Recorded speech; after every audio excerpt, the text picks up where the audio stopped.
হুজুরদেরকে এক সারিতে বসানো এক হুজুরের প্রতি আরেক হুজুরের কোনো দরদ নাই, আক্রমণাত্মক ভাষায় কথা বলে। আপনাদের এখানে আসার সময় আজকে একটা কাহিনী হবে, এটা বলা আজকে প্রয়োজন অনুভব করছে। কষ্ট পাবেন আপনারা? এই যে দক্ষিণ উমরপুর শাবাব চৌধুরী জামে মসজিদ, আমি আপনাদের মাহফিলে আসতেছিলাম, আসার পথে আমি ইস্তিনজার প্রয়োজন অনুভব করলাম। এই শাবাব চৌধুরী জামে মসজিদ দক্ষিণ উমরপুরের আগে আমি আরো 2-3টা মসজিদ তালাশ করলাম। মসজিদ এবং মসজিদের টয়লেট তালাবদ্ধ থাকায় আমি ঢুকতে পারলাম না। এখানেও তালাবদ্ধ দেখলাম, কিন্তু দেখলাম এখানে ইমাম সাহেব বা মুয়াজ্জিন সাহেবের রুমে কেউ একজন আছে, কথা শোনা যাচ্ছে। ভাবলাম যেহেতু বন্ধ, ইমাম সাহেব বা মুয়াজ্জিন সাহেবকে বললে হয়তো তিনি খুলে দিবেন, ব্যবস্থা হতে পারে। আমার সাথে আমার সফর সাথী একজন আছে, আমি তাকে বললাম হুজুরকে সালাম দিয়ে ডাক দাও। সে সালাম দিয়ে হুজুরকে ডাক দিয়েছে। ভেতর থেকে বলতেছেন কে? তো সে বলতেছে যে আমরা তো একটু ইস্তিনজার প্রয়োজন অনুভব করলাম, একটু আপনাদের যে টয়লেট আছে একটু যদি খুলে দিতাম। হবে না, চলে যান, কর্কশ ভাষায় বলছে। তো আমি তখন আমার সফর সাথী ছেলেটাকে বললাম তুমি সরো, আমি বলি। আমি গিয়ে সালাম দিয়ে বললাম আমি মাওলানা এম হাসিবুর রহমান, আপনাদের এলাকায় সামনে একটা মাহফিলে এসেছি, মাহফিলে যাচ্ছি, একটু যদি মেহেরবানি করে দরজা খুলতেন আর আমাকে যদি একটু ইস্তিনজার ব্যবস্থা করে দিতেন। আমি এরকম পরিচয় দেওয়ার পরেও হবে না, চলে যান, ঘরে পড়তেছে ইন্নাল্লাযীনা কাফারু তিলাওয়াত করতেছে। আমি বললাম হায় হায় হায়, একজন মানুষ ইস্তিনজায় যাবে, তার সাথে কর্কশ ভাষায় তাকে দরজা থেকে ফিরিয়ে দিয়ে আবার সে কি করে তিলাওয়াতও করে। আমার তখন একটু মেজাজ খারাপ হলো। আমি বললাম ভাই দরজা খুলেন, আমি যাব না, আপনার মতো অমানুষের চেহারাখানা আমার আগে দেখা দরকার। আপনাদের এলাকার কিছু ছেলেপেলে আমাকে আনতে গিয়েছিল, ওদের সামনে আমি এই ভাষায় বলেছি আমি যাব না, দরজা খুলেন, আপনার মতো অমানুষের চেহারা না দেখে আমি এখান থেকে যাব না। আপনি একজন আলেম, আমি একজন আলেম, আলেম বা কুরআনের ছাত্র, আমি পরিচয় দিয়ে আপনার কাছে বললাম। এমনকি আপনাদের মাহফিলের মাইকের আওয়াজ ওই মসজিদ পর্যন্ত যাচ্ছে, আমি শুনে এসেছি আওয়াজ। এই কথা যখন বললাম যে আপনার মতো অমানুষের চেহারা আমি দেখবো, যাব না, ভয় পেয়ে গেছে, আর কোনো আওয়াজ দেয় না। ওই কমিটির কিছু ভাইরা বা এলাকার কিছু ভাইরা গেছিল মোহাম্মদে আমাকে আগে আনবে, ওরা হঠাৎ করে চলে আসছে। ওরা এসেও ডাকতেছে, যখন দেখছে অনেক মানুষ, আওয়াজও করে না, খুলেও দেয় না, এরাও চেষ্টা করতেছে, বারবার ডাকাচ্ছে, খুলেও না, জবাবও দেয় না। পাশের বাড়ি সম্ভবত সেক্রেটারি, তিনি এগিয়ে আসছেন, এসে বলতেছেন কি হয়েছে। আমি ওনাকে বললাম, উনি বলে হুজুর একটু সবুর করেন, আমি ব্যবস্থা করছি। আমি বললাম আর ব্যবস্থা করা দরকার নেই, আমি চলে যাচ্ছি। এই যে মসজিদ বানানোর পরে মসজিদ তালা দিয়ে রাখা বা মসজিদের টয়লেটকে তালা দিয়ে রাখা, এটা কোনো কমিটির কাজ হতে পারে না, কোনো ইমাম বা মুয়াজ্জিনের কাজও হতে পারে না। মসজিদ কারো বাপ দাদার ব্যক্তিগত সম্পদ নয়। মসজিদ বানানো হয়েছে মুসল্লিদের জন্য। আপনার মসজিদ বা আপনার এলাকায় যদি চুর চামার বেশি থাকে, আমাদের এলাকায় চুরি হয়, তো মানলাম আপনি এক কাজ করেন, মসজিদকে পার্টিশন দেন, মাঝখানে দেয়াল করেন, দেয়াল করে মাইকের মেশিনারিজ এসি থাকলে তো আপনি ওই গেটে তালা মারেন, আর বাহিরে একটা বারান্দা রাখেন, ওইটা 24 ঘন্টা খোলা রাখেন, যাতে মুসল্লিরা কিংবা পথিক তার নামাজের দরকার হলে ঢুকে নামাজ পড়তে পারে। আপনার মসজিদের পাশে বা মসজিদের ভেতরে যদি ওযুখানা টয়লেট বানান, 2টা টয়লেট আপনি ইমাম বা মুয়াজ্জিন সাহেব খতিব সাহেবের জন্য তালা দিয়ে সংরক্ষিত করে অন্তত পক্ষে একটা টয়লেট আর 2-3টা প্রস্রাবখানা খোলা রাখবেন, যাতে পথিক আপনার হেঁটে যাচ্ছে, যাতে তার ইস্তিনজার প্রয়োজনে সে মসজিদে ঢুকে সুন্দরভাবে ইস্তিনজা করে পবিত্রতার সাথে যেন ওযু টযু করে আবার যেতে পারে। আপনি গোটা মসজিদ রাখলেন তালা দিয়া, এটা কি আপনার বাপ দাদার সম্পদ পাইলেন নাকি তালা দিয়া রাখবেন? শুধু এই নোয়াখালী নয়, বাংলাদেশের বিভিন্ন জায়গায় আমরা বড় হতাশ হই। ওই দিন আমি মসজিদ না পাইয়া পরে আমি আমার সফর সাথীদেরকে নিয়ে গাড়িতে নামাজ আদায় করেছি।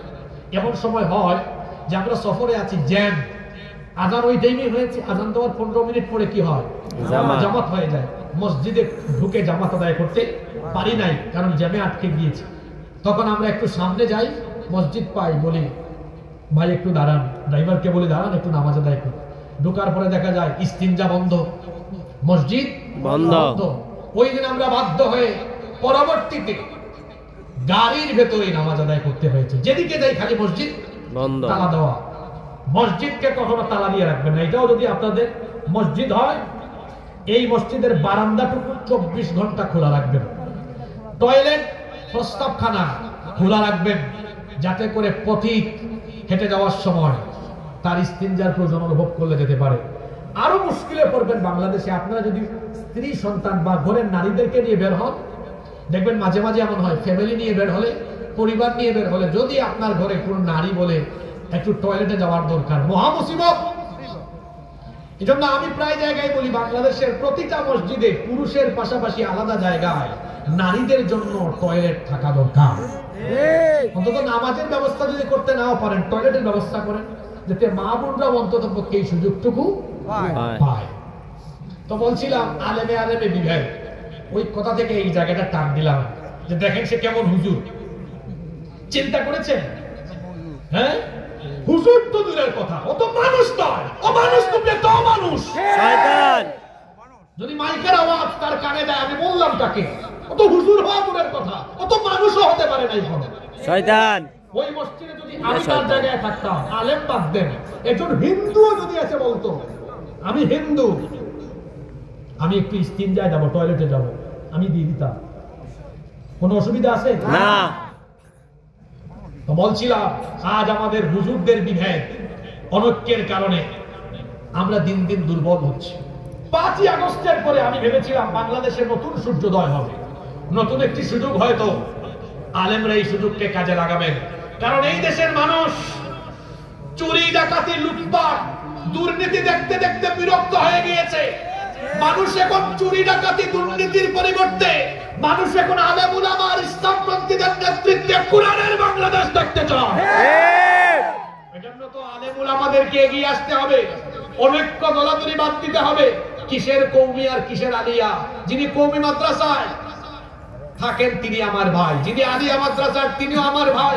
আমরা যদি আমাদের নিজেদের মধ্যকার অনৈক্যের এই দেয়ালকে ভেঙে চুরে টুকরা টুকরা করে সবাই যদি এক কাতারে দাঁড়াতে পারি, এই দেশে ইসলামের বিজয় ঠেকানোর দুঃসাহস কারো থাকবে না।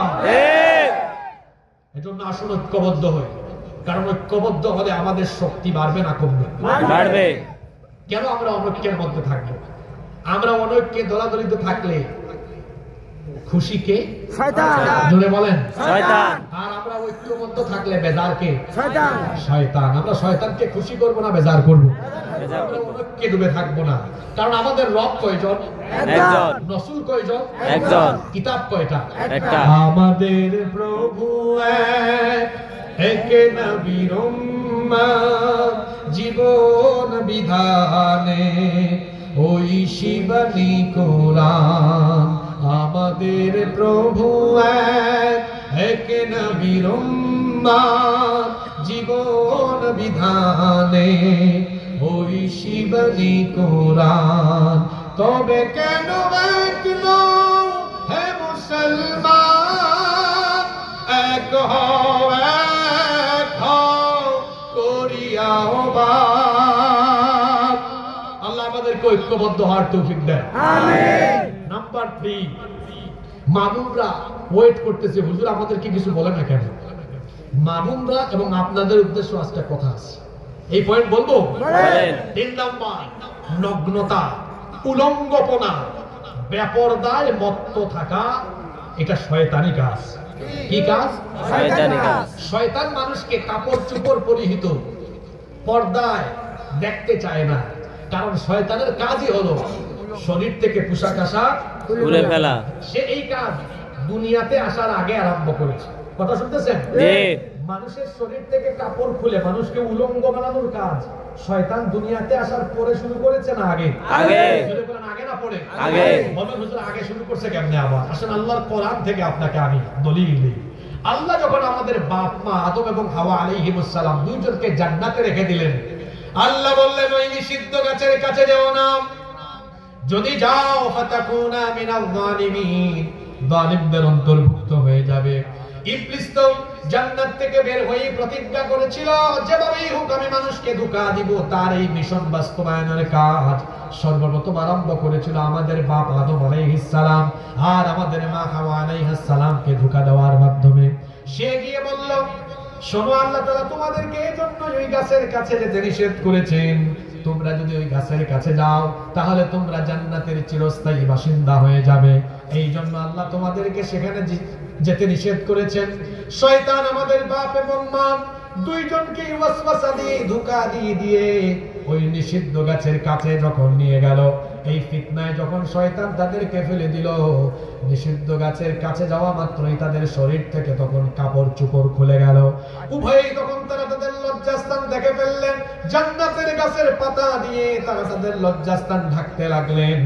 কোরআনে কারীমের 7 নম্বর সূরা সূরাতুল আরাফের 27 নম্বর আয়াতে আল্লাহ এই ঘটনা এভাবে বর্ণনা করছেন, ইয়া বনি আদম লা ইয়াফতিনান্নাকুমুশ শাইতানু কামা আখরাজা আবাওয়াইকুম মিনাল জান্নাহ ইয়ানজিউ আনহুমা লিবাসাহুমা লিয়ুরিয়াহুমা সাওআতিহিমা।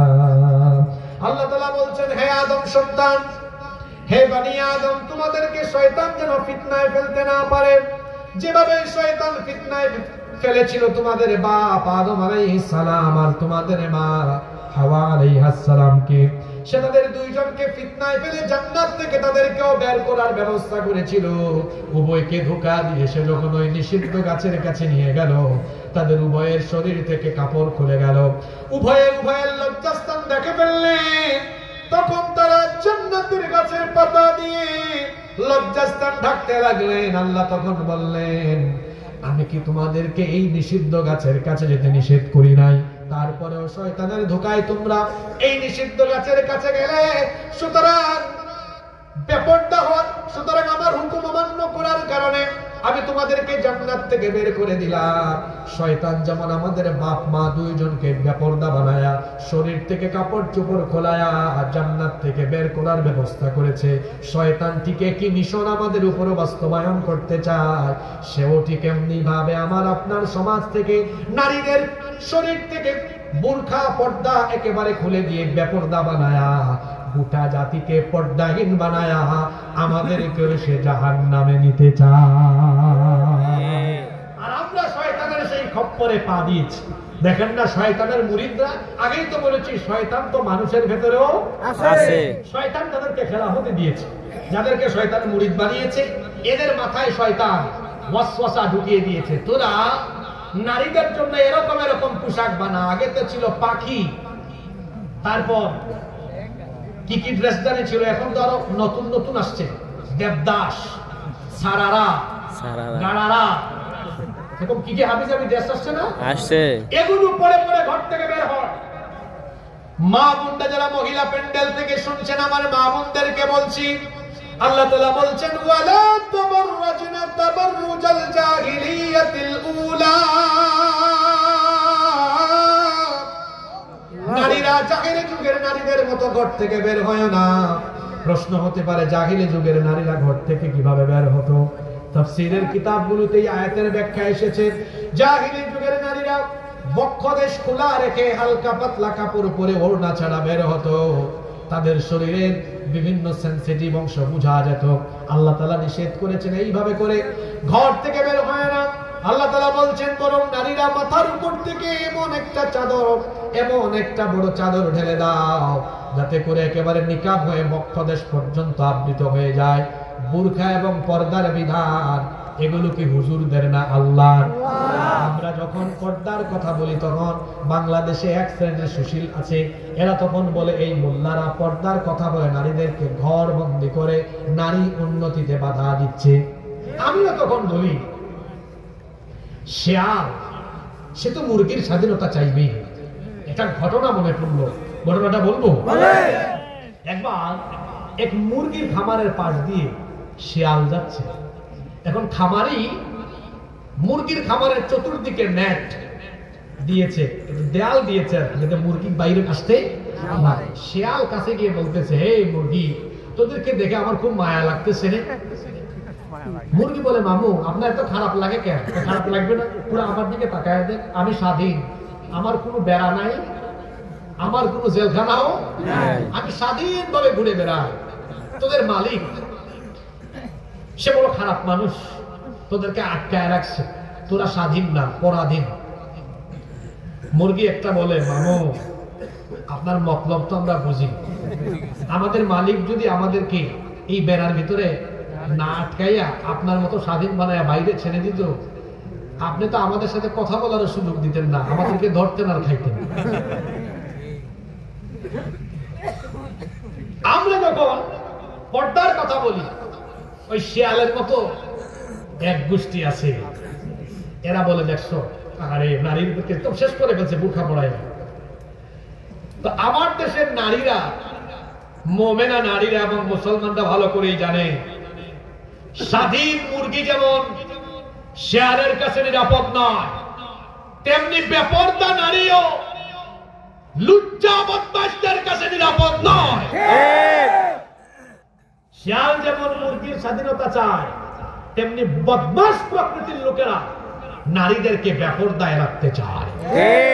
ইসলাম পর্দার মাধ্যমে নারী উন্নতি আটকায় নাই, বরং নারীদের প্রোটেকশন, সেফটি, সিকিউরিটি আরো বেশি নিশ্চিত করে দিয়েছে।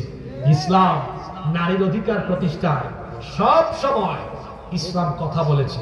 ইসলাম নারী প্রগতিতে অন্তরায় নয়, বরং পৃথিবীতে নারীর অধিকার প্রতিষ্ঠা করেছে ইসলাম। পৃথিবীতে নারীর অধিকার দিয়েছেন আল্লাহ, নারীর অধিকার দিয়েছেন মুহাম্মাদুর রাসূলুল্লাহ সাল্লাল্লাহু আলাইহি ওয়াসাল্লাম। মনে রাখবেন, উলঙ্গপনা দেখলে, নগ্নতা দেখলে শয়তান খুশি। উলঙ্গপনা, নগ্নতা, বেপরদায় থাকলে কে খুশি? শয়তান। আমাদের অনেক ভাইয়েরা আছেন শয়তানকে খুব সুন্দর খুশি করেন। কিভাবে? তার বউকে একদম বেপরদা নিয়ে কবিরহাটে যায়, কোম্পানিগঞ্জে যায়, বসুরহাটে যায়, তারপর লোকজন দেখে, ভাই সাথীটা কে? চিনস না তোর ভাবি? একদম ওয়াও। সে বলে থ্যাংক ইউ।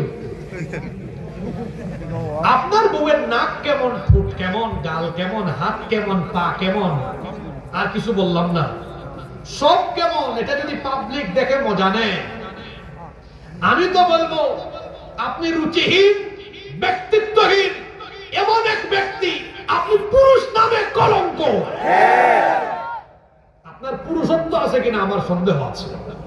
আপনার রুচি নাই, আপনি ব্যক্তিত্বহীন, আপনি কাপুরুষ, আপনি বেহায়া, আপনি বেশরম, বউ আপনার মজা নেই পাবলিক। আরে আপনার বউয়ের গাল কেমন, নাক কেমন, ঠোঁট কেমন, এটা যদি পাবলিকই জানে, তো বউ তো আপনার সম্পদ থাকলো না, আপনি তো এই বউকে জনগণের সম্পদ বানিয়ে ফেলেছেন। বেহায়া পুরুষ আপনি, বেশরম ব্যক্তিত্বহীন পুরুষ আপনি। আরেক গ্রুপ আছে, তারা বউকে নিয়ে সেলফি তুলে, ফটো তুলে, এটা ফেসবুকে আপলোড করে। আর কি জঘন্য ফিতনা আরম্ভ হয়েছে। আগে ছিল ট্রাভেল ব্লগ, ফুড ব্লগ, এখন হাজবেন্ড ওয়াইফ দুইজনে মিলে ভিডিও করে এরপরে ব্লগ আকারে ফেসবুক, ইউটিউব, টিকটকে আপলোড করে। এটা হলো কাপল ব্লগ। এটা চাচারা এই ওয়াজ বুঝবেন না, যুবকরা বুঝছে। কি যুবক ভাইরা আছে না? আছে। লাইক আর কমেন্ট ভিক্ষা করে, সামান্য কয়েকটা লাইক, কমেন্ট, শেয়ার আর চ্যানেল বা ফেসবুক পেজ মনিটাইজ করে যারা কিছু ডলার কামানোর ধান্দা, নিজের বউকে এইরকম বেপরদা বানিয়ে সোশ্যাল মিডিয়া, ইউটিউবে, ফেসবুকে, ইন্টারনেটে ছেড়ে দিয়েছে। এই ব্যক্তি হলো পুরুষ নামে কলঙ্ক। সে হলো আসমানের নিচে, জমিনের উপরে সবচাইতে বড় বেহায়া। সে হলো মানুষ রূপী আস্ত একটা শয়তান। ওকে মানুষ রূপী শয়তান বলেছি কেন আমি? কারণ সমাজে অশ্লীলতা, ফিতনা ছড়িয়ে দেওয়া, এটা ফেরেশতার কাজ না শয়তানের কাজ? শয়তানের কাজ। তোমারে মানুষগুলো শয়তান বলে, আমি কি খুব বড় কবিরা গুনাহ করে গেছি? না, অত শয়তানের ফিতনায় ডুব দিয়েছে। ও মুরিদ না, ও একদম আপগ্রেড ক্লাসের শয়তান। শয়তানদের প্রমোশন দিয়া মুরিদ থেকে খেলাফতে অধিষ্ঠিত করেছে। কয় তুই আমার মুরিদ না, তুই আমার খলিফা, তুই আমার কি খলিফা। যেমন একবার রমজান মাসে এক জায়গায় ওয়াজে আমাকে এক পাবলিক ধরছে। আমি একটা হাদিস বললাম, রমজান মাস আসলে, সামনে রমজান মাস আসতেছে না, আল্লাহ জান্নাতের দুয়ার খুলে দেন, জাহান্নামের দরজা বন্ধ করে দেন, শয়তানকে আল্লাহ শৃঙ্খলিত করেন। আমার তো ধরছে, শয়তানকে আল্লাহ যদি জেলেই আটকায় রাখেন, শৃঙ্খলিতই করেন, আপনি বলতে হবে রমজান মাসে শয়তানি হয় কেন? চিন্তা করছেন? প্রশ্ন তো ঠিকই আছে, শয়তানি হয় না রমজান মাসে? তখন আমি বললাম, ভাই ওই যে মিনাল জিন্নাতি, আল্লাহ যেটারে শৃঙ্খলিত করেছেন ওটা তো জিন, কিন্তু এই জিন আবার কি করছে? জিন রূপী শয়তান তো মানুষ রূপী অনেক শয়তানকে মুরিদ বানিয়েছে, খলিফাও বানিয়েছে। সে জেলে গেলেও তার মুরিদ আর খলিফাদেরকে আছে। দেখেন না আমার দেশে জুলাই আগস্টে ছাত্র জনতা, বুঝেন নাই, ছাত্র জনতার ঐক্যবদ্ধ আন্দোলনে জালিমের গোষ্ঠী পালিয়ে গেলেও তাদের মুরিদরা এখনো দেশে আছে, দেশকে অস্থিতিশীল করবার চেষ্টা করে। এদেশকে আর অস্থিতিশীল করার অপচেষ্টা করবেন না, কারণ যারা সুযোগ বুঝে হেলিকপ্টারে উঠে দৌড় মেরেছে, আগামীর বাংলাদেশকে কেউ যদি অস্থিতিশীল করার চেষ্টা করে, এদেশের মানুষ তাদেরকে আর হেলিকপ্টারে ওঠার সুযোগও দিবে না। সম্মানিত ভাইয়েরা, কষ্ট হচ্ছে নাকি আপনাদের? তাহলে নিজের ঘরের বউ, নিজের মা বোনকে পর্দায় রাখার দায়িত্ব আমাদের আছে না নাই?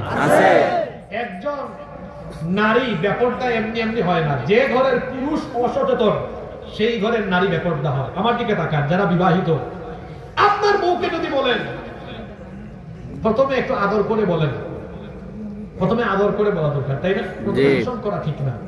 বউকে একটু সুন্দর করে বলেন, দেখো আমি তোমাকে অনেক ভালোবাসি, তুমি আমার জান প্রাণ, যা বলতে পারেন বলেন।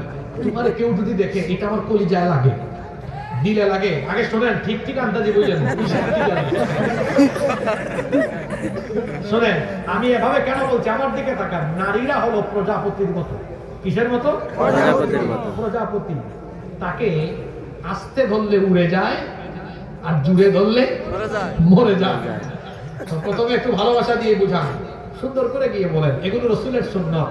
দেখেন আল্লাহর নবীর স্ত্রীর নাম, দেখেন নাম হলো আয়েশা। নবীজি আদর করে ডাকতেন আয়েশ, নামটাকে সংক্ষেপ করতেন। আবার কখনো কখনো ডাকতেন হুমায়রা। নবীজির ভাষা বাংলা ছিল না, আরবি। আরবিতে বলতেন হুমায়রা। কি রোমান্টিক শব্দ! এটার বাংলা অর্থ হলো লাল সুন্দরী। যদি নবীজির ভাষা বাংলা হতো আর কি, তাহলে তিনি এভাবে বলতেন, কৌ গো আমার লাল টুকটুকি বউ। সুবহানাল্লাহ পড়বেন না? রাসূল কিভাবে তার বিবিদের সাথে ব্যবহার করতেন। আর আমাদের দেশের মানুষ বিয়ে করার পরে বউর সাথে খাটাসের মতো, ঘরে ঢুকেই বলবে, এই আবুলের মা তুই কই। তারপরে বসুরহাট বাজারে, কবিরহাট বাজারে ব্যবসা করে, তো বউ দুপুরবেলা ফোন দিয়েছে, কি গো তুমি খেয়েছো? বউয়ের সাথে গরম ভাষা, কাপড়ের ব্যবসা করে। কিছুক্ষণ পরে আসছে এক বোন, এসে বলতেছে, ভাইয়া হিজাব আছে? আসসালামু আলাইকুম আপু, আসেন, খুব ভালো ভালো হিজাব আছে। বউয়ের সাথে গরম আর পরনাদির সাথে নরম নরম। আমি হাসানোর জন্য বলেছি না, কথা বাস্তব। বাস্তব বলেন, বাস্তব। আপনার বউ ফোন দিয়েছে, কাস্টমার থাকলেও বলবেন 2 মিনিট আমি আসতেছি, আমার জান ফোন দিয়েছে, বাই হন। গিয়ে বউয়ের সাথে 1-2 মিনিট সুন্দর করে কথা বলেন। হাজবেন্ড ওয়াইফের মধ্যে ভালোবাসা থাকলে এই ঘরে বরকত দেন কে? আল্লাহ। তো বলছিলাম, বউকে আগে ভালোবাসা দেয়া বোঝান, তুমি আমার জান, কলিজা। হ্যাঁ, তোমারে কেউ দেখলে আমার খারাপ লাগবে, বুঝো না, আমার কলিজা ছিদ্র হয়ে যাবে একদম। আমি চাই কেউ তোমাকে না দেখুক।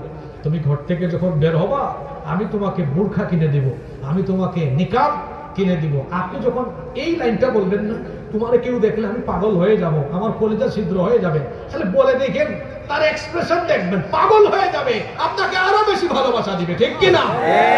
আপনি তো খাটাসের মতো আচরণ করেন। আর যারা বউয়ের সাথে বাজে আচরণ করে এদের চেহারা দেখলে বোঝা যায় এদের চেহারা সুরত ভালো না, কারণ তরকারিতে লবণ মশলা তো ঠিক মতো লাগে না। আপনি বউকে ডিস্টার্ব করবেন, বউ বলবে রাগ, তোরে বুঝাবো মজা, তরকারি কেমনে মজা হয় বুঝাবো। বউ বড় সেন্সিটিভ জায়গা, আমাদের মতো বহু হুজুর বউয়ের কাছে গিয়ে হয়ে যায় খেজুর। একবার ওমর রাদিয়াল্লাহু আনহু, ওমর মানুষ নরম না গরম?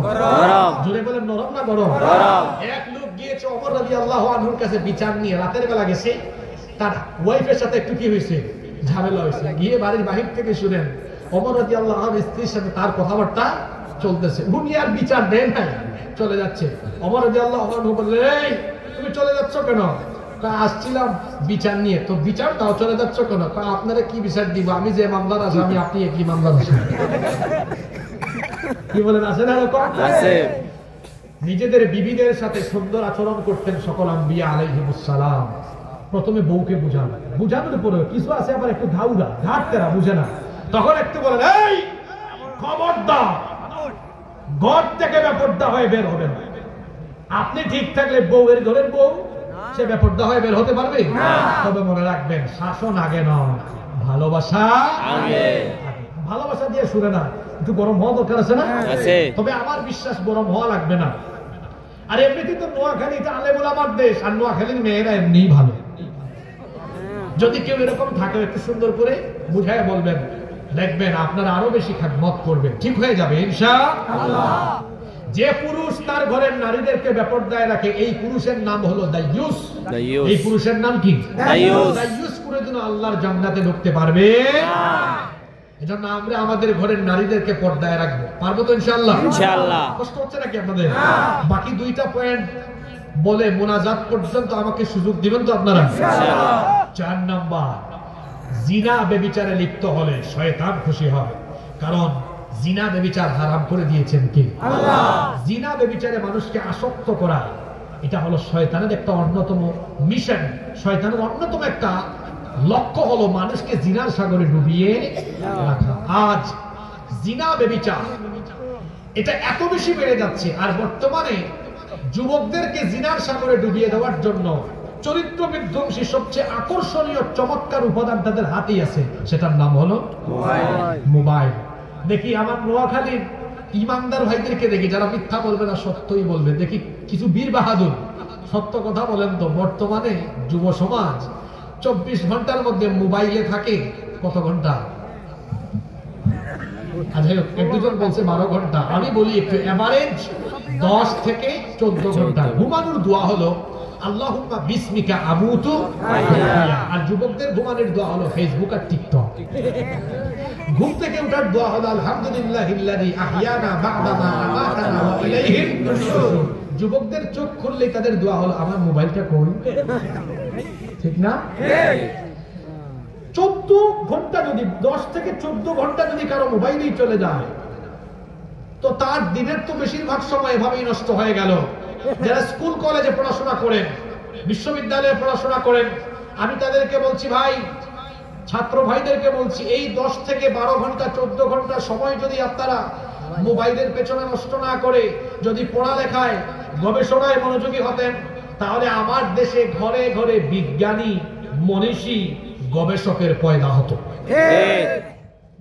এই যে সময়গুলো নষ্ট করছেন, এই সময়গুলো নষ্ট করে জীবনকে ধ্বংস করে দিচ্ছেন। আর যুবকদের চেহারা দেখেন, রাত 3টা-4টা পর্যন্ত তারা মোবাইলে তাহাজ্জুদ পড়ে, রাত 3টা-4টা পর্যন্ত ঘুমা থাকে। এক একজনের চেহারা দেখছেন, জুয়ান কালে তার গালের 2 পাশের মাংস হাড্ডির চিপার ভিতরে ঢুকে গিয়েছে।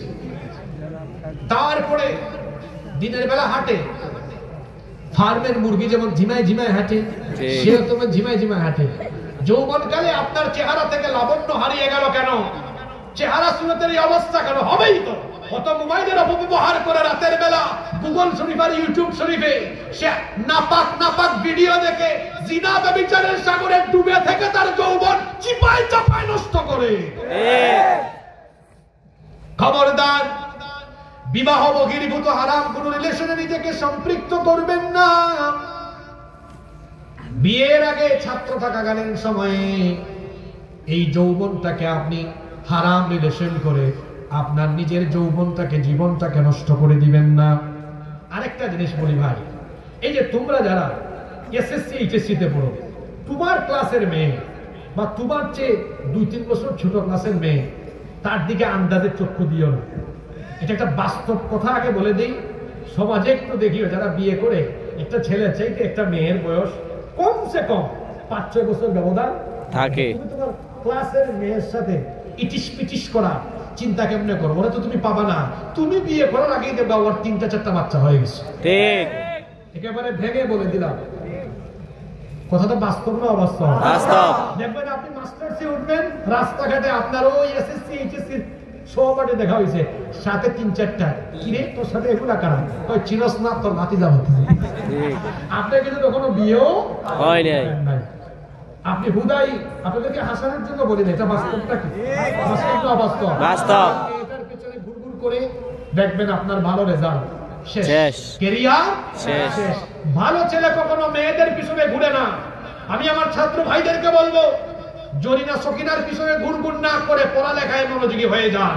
আজান হলে পরে নামাজে যান, চরিত্র ঠিক করেন, ক্যারিয়ার ঠিক করেন।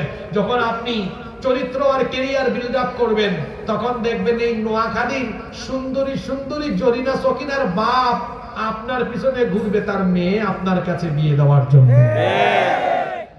মেয়েদের পিছনে ঘুরঘুর না করে নিজেকে এমন যোগ্যতায় নিয়ে যান যাতে মেয়েদের বাপ আপনার পিছে ঘুরে। আমি একটা মিসকিন আনমেরিড যারা আছেন, আপনারা পারবেন তো ইনশাআল্লাহ? আওয়াজ তো ছোট হলো, পারবেন? রাস্তাঘাটে মেয়েদেরকে ডিস্টার্ব করেন। আচ্ছা আপনারা বলেন তো, কোন মেয়েকে আপনি যে ডিস্টার্ব করেন বা বাজে নজরে তাকান, আপনার বোন যদি ওই জায়গায় হতো, কেউ যদি আপনার বোনের সাথে আচরণ করতো, আপনার ভালো লাগতো না খারাপ লাগতো? এক ছেলে একবার আমারে কয়, হুজুর আপনি যে ওয়াজ করলেন, সবাইকে যদি আমি বোনের নজরে দেখি তো আমার বউ হবে কোনটা? কি আশ্চর্য প্রশ্ন। আমি তাকে আর কি জবাব দিব? আমি তখন বললাম, ভাই যেটা আপনার বউ হবে এটা এমনি এমনি আপনার কাছে তারে পাঠাবেন কি আল্লাহ। নিজে নিজে এত উতলা হয়ে যাইয়েন না, চরিত্র ঠিক করেন। আল্লাহ নবী কি বলেছেন দেখেন, ইয়া শাবাবাল ইসলাম, হে ইসলামের যুবকেরা, গাদ্দু আবসারুকুম, তোমাদের চোখের হেফাজত করো, ওয়াহফাজু ফুরুজাকুম, লজ্জাস্থানের হেফাজত করো। কেন আগে চোখ হেফাজতের কথা বলা হলো? কারণ চক্ষু হলো মানুষের হৃদয়ের আয়না। মানুষ আগে চোখে দেখে, তারপরে কল্পনা করে, এরপরে অ্যাকশনে নামে। কেউ যদি তার চক্ষুকে হেফাজত করতে পারে, জিনা ব্যভিচার থেকে তাকে বাঁচিয়ে দিবেন কে? আল্লাহ। যুবক ভাইদের চরিত্র হবে ইউসুফ আলাইহিস সালামের মতো। ও আমার যুবক ভাইরা, আপনার চেহারার দিকে তো কবির হাটের মেয়েরাও ফিরে তাকায় না, কেমন চেহারা আপনার। কিন্তু আল্লাহর নবী ইউসুফ আলাইহিস সালাম, তাকে আল্লাহ তাআলা এই দুনিয়ার অর্ধেক সৌন্দর্য দান করেছিলেন। এত সুন্দর সুপুরুষ ছিলেন, যাকে দেখে মিশরের সেই যুগের সুন্দরী সুন্দরী নারীরা তার রূপে মুগ্ধ হয়ে ফল কাটতে গিয়ে অনুভূতি শূন্য হয়ে আঙ্গুল কেটে ফেলেছে, তারা টেরও পায় নাই। আল্লাহু আকবার। যেই ঘরে তিনি লালিত পালিত হয়েছেন, সেই ঘরের সম্ভ্রান্ত সুন্দরী নারী জুলাইখা প্রত্যেক দিন ইউসুফ আলাইহিস সালামকে তার চোখের সামনে দেখতে দেখতে পাগল পাড়া হয়ে গেলেন। একদিন নির্জনে তার দাসীর মাধ্যমে তার হাত কামরায় ডেকে নিয়ে আসলেন। তারপরে বললেন, ইউসুফ, এখানে 7টা দরজা আছে, সবগুলো দরজা বন্ধ করে দেওয়া হয়েছে, চাবিও আমার কাছে। তুমি এখান থেকে চাইলেও পলায়ন করতে পারবে না। আমি প্রস্তাব দিচ্ছি, আমার কাছে এসে আমার মনোবাসনা পূরণ করো। ইউসুফ আলাইহিস সালাম এই মহিলার প্রস্তাব তখন আল্লাহর ভয়ে প্রত্যাখ্যান করে আল্লাহর উপর ভরসা করে তালাবদ্ধ দরজার দিকে দৌড় দিলেন। আপনাদের প্রশ্ন হতে পারে, হুজুর দরজা তালা দেওয়া, তিনি কোন উদ্দেশ্যে তালাবদ্ধ দরজার দিকে দৌড় দিলেন? ইউসুফ নবী জানতেন এই 7টা দরজার চাবি জুলাইখার কাছে আছে, কিন্তু আল্লাহর নামে আল্লাহর উপর ভরসা করে দৌড় দিলে আল্লাহ চাইলে ওই দরজাগুলো খুলে দিতে পারেন, কারণ সবকিছুর কুদরতি চাবি আছে কার কাছে?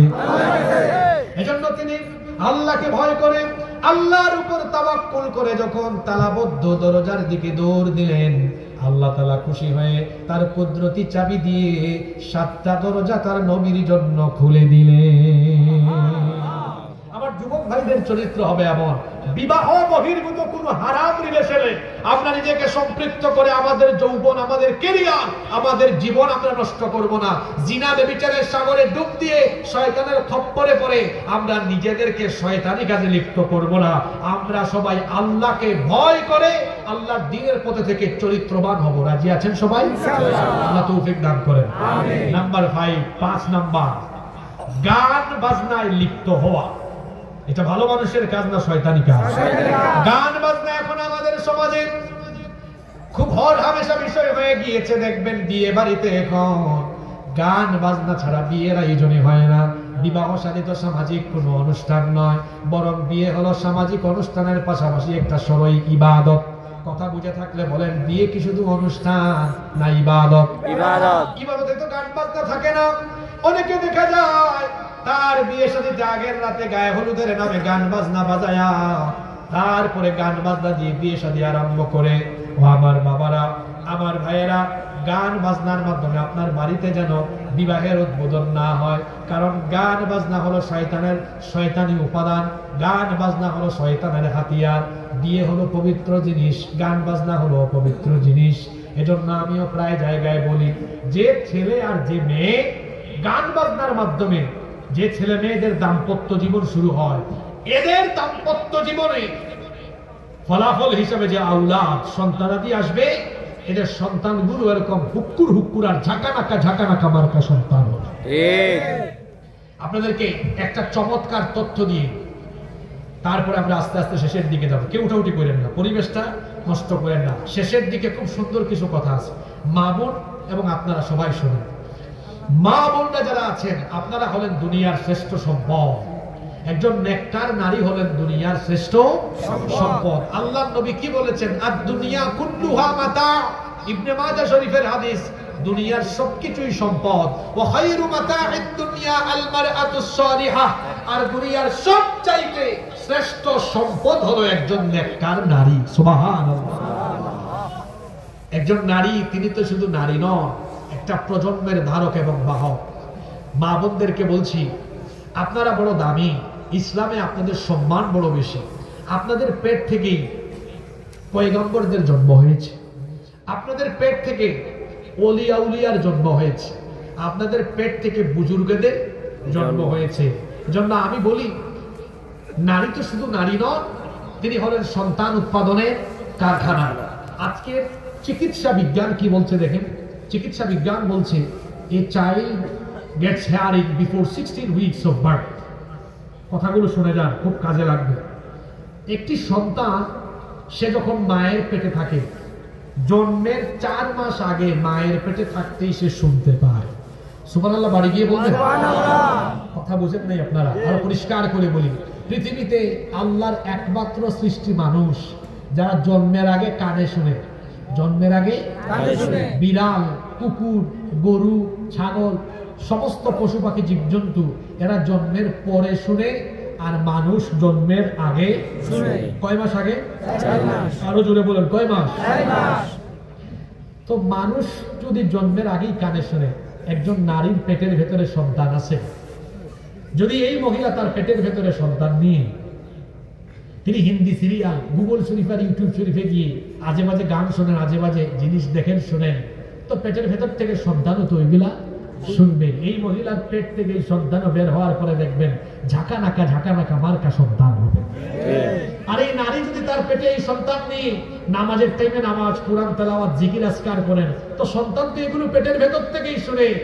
এই রকম নারীদের পেট থেকে বের হয় বড় বড় মুফাসসির, মুহাদ্দিস, আল্লাহওয়ালা বুজুর্গ নেককার সন্তান, এরকম নারীদের পেট থেকে জন্ম হয়। আমি এই এলাকার মা বোনদেরকে বলে যাব, আপনারা বড় দামি সম্পদ। ইসলামে আপনাদের অবদান, আপনাদের ফজিলত, আপনাদের মর্যাদা অনেক বেশি। গান বাজনার মাধ্যমে আমাদের বিয়ে শাদী যেন উদ্বোধন না হয়, কোন বাড়িতে যেন গান বাজনা না বাজে। কারণ রাসূল বলেছেন, আল গিনাউ ইয়ামবুতুন নিফাকু ফিল কলবি কামা ইয়ামবুতুল মাউজ যারা। পানি সেচ দিলে যেমন ফসলের উৎপাদন বাড়ে, গান বাজনাও মানুষের অন্তরের মধ্যে নিফাকের উৎপাদন বৃদ্ধি করে। নাপাকি বেড়ে যায়, নিফাক বেড়ে যায়। গান যদি শুনতেই মন চায়, আমার দেশে সাইমও আছে, কলরব আছে, এরা এত সুন্দর সুন্দর সঙ্গীত গায়, এক একটা সঙ্গীত শুনলে পরে, গজল শুনলে পরে হৃদয়ের খোরাক মিটে যায়, অন্তর প্রশান্ত হয়, পরকালের প্রতি মন তখন আরো বেশি নিবিষ্ট হয়, ঠিক কিনা? কোরআন তেলাওয়াত শুনেন, ইউটিউবে গিয়ে সঙ্গীত শুনতে মন চাইলে আল্লাহর শানে সঙ্গীত শুনেন। আল্লাহর শানে যে গান গাওয়া হয় এগুলো সুন্দর কম না বেশি? তোমার নামে যদি গান গাওয়া হয়, গান সুন্দর হয়। তোমার নামে, কার নামে? আল্লাহর নামে। তোমার নামে যদি গান গাওয়া হয়, গান সুন্দর হয়। তোমার নামে যদি গান গাওয়া হয়, গান সুন্দর হয়। তোমার সৃষ্টি পানে যদি চাওয়া হয়, চোখ সুন্দর হয়। তোমার নামে যদি গান গাওয়া হয়, গান সুন্দর হয়। গান শুনবেন, শুনবেন রসুলের শানে, দেখবেন কলিজাটা ঠান্ডা করে দিবেন কে? ত্রিভুবনের প্রিয় মুহাম্মদ এলো রে দুনিয়ায়, আয় রে সাগর। এগুলো শুনবেন, আজে বাজে কোনো গান শুনবেন না। আজকে কয়টা কথা বললাম? এক, নামাজ ছেড়ে দেওয়া এটা মুমিনের কাজ না শয়তানি কাজ? শয়তানের কাজ। বলে শয়তানের কাজ। নামাজ ছাড়বো না, আদায় করবো। আদায় করব। 5 ওয়াক্ত আদায় করবেন তো ইনশাআল্লাহ। 2 নম্বর কি বলেছিলাম? ঐক্যবদ্ধ। ভুলে গেছেন আপনারা। অনৈক্য, দলাদলি করা। অনৈক্য আর দলাদলি করলে খুশি হয় কে? শয়তান। আমাদের এই এলাকায় আমরা সবাই মিলেমিশে থাকবো, রাজি আছেন? ইনশাআল্লাহ। 3, বেপরদায় মত্ত থাকা। কার কাজ? শয়তান। আমরা বেপরদায় থাকবো না, নারীদেরকে পর্দায় রাখবো। পর্দায় রাখবো। 4, জিনা ব্যভিচারে আমরা লিপ্ত হব না, ইনশাআল্লাহ। 5, গান বাজনার সাথে আমাদের কোনো সম্পর্ক নাই, থাকবে না। এখানে 6-7টা প্রশ্ন যুবকদের কাছ থেকে এসেছে, আমি খুব সংক্ষেপে বলি, তারপর দোয়া করব। বিরক্ত হবেন আপনারা? হয়তো আপনাদের এলাকায় এগুলো থাকতে পারে, এই জন্য তারা লিখছে। আজকাল মেয়েরা শ্বশুর শাশুড়ির সাথে একসাথে থাকতে চায় না, এই ব্যাপারে ইসলাম কি বলে? সবাই মিলেমিশে থাকলে তো ভালো, মহব্বত বাড়বে। হ্যাঁ, বরং স্ত্রীর উচিত, একজন বউয়ের উচিত তার স্বামীকে বলা, তোমার আব্বা আম্মার খেদমত করো, আমিও তাদেরকে সাথে নিয়ে থাকতে চাই। এটা সুন্দর, সবাই মিলেমিশে একসাথে থাকলে সুন্দর। মিল মহব্বত থাকলে বরকত দিবেন কে? আল্লাহ। কিভাবে একজন ভালো মুসলমান হওয়া যায়? 5 ওয়াক্ত নামাজ পড়েন, কোরআনের সাথে সম্পর্ক রাখেন, আলেমদের সাথে থাকেন। 3 নম্বর, যারা পরের হক মেরে খায়, এগুলো তো খুব লম্বা আলোচনা। যারা অবৈধভাবে মানুষের হক মেরে খাবে, কিয়ামতের দিন এরা ভয়াবহ শাস্তির সম্মুখীন হবে। বান্দার হক নষ্ট করলে, বান্দার হক বান্দাকে না দিলে, মাফ না চেয়ে দিলে, আল্লাহ ওই ব্যক্তিকে মাফ করবে না। করে না। সকালে ফজরের নামাজের পর ঘুমানো যাবে কিনা? না ঘুমানোই উত্তম।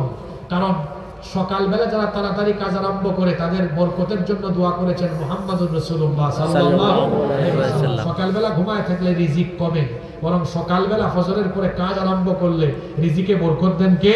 আল্লাহ। স্ত্রী তার স্বামীকে নাম ধরে রাখতে পারবে কিনা?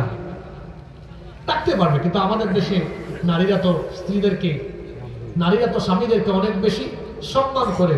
অনেক সময় বাচ্চা হয়ে গেলে খুব সুন্দর ডাকে, আব্দুল্লাহর বাবা ডাকে না? এটা তাদের নিজেদের ব্যাপার। যুবকদের যৌবন হেফাজতের বিষয় তো আজকে বলেই ফেললাম, আলোচনার ফাঁকি দিয়ে বললাম না?